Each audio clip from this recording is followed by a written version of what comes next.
Pakinig natin. Nato na po ang huling kaganapan sa lagay ng trapiko sa may kabaan po ng C5, yung mga galing ng southbound lane. Yung Commonwealth po na atiling maluwag po yan, patungo rito sa may parte ng CP Garcia. Katamtaman lang po ang usad natin, pagsapit naman po natin ng parte ng Saberville Avenue, patungo rito sa may Aurora Boulevard. Makalagpas naman po niyan yung Pitwason Boulevard, muling makakaranas ng kaluwagan at magtutuloy-tuloy na po yan hanggang makarating tayo ng SLEX. Kabilang bahagi naman po ng C5, yung mga galing sa northbound lane, SLEX na tiling maluwag po ang usad ng mga sakyan hanggang makarating tayo ng Lanusa. Katamtaman po ang usad sa may Julia Vargas hanggang dito sa may Ortigas area. Makalagpas naman po niyan yung Green Meadows patungo rito sa may Commonwealth. Wala po tayo na monitor na anumang pagbabagal.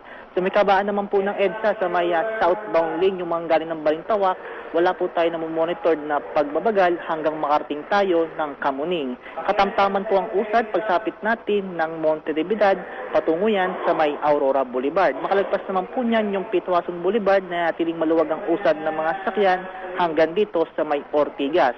Makalagpas naman po na yung Shaw Boulevard, katamtama ng usad. Makalagpas naman po ng Shaw Boulevard, yung Reliance, maluwag na po tayo hanggang makarating tayo ng Rojas Boulevard.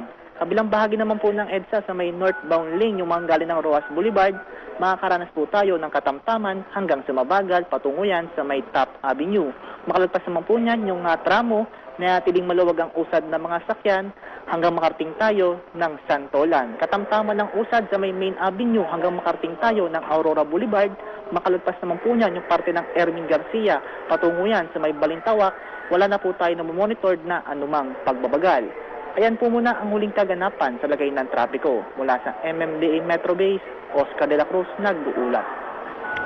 Maraming salamat po, Ginoong Oscar.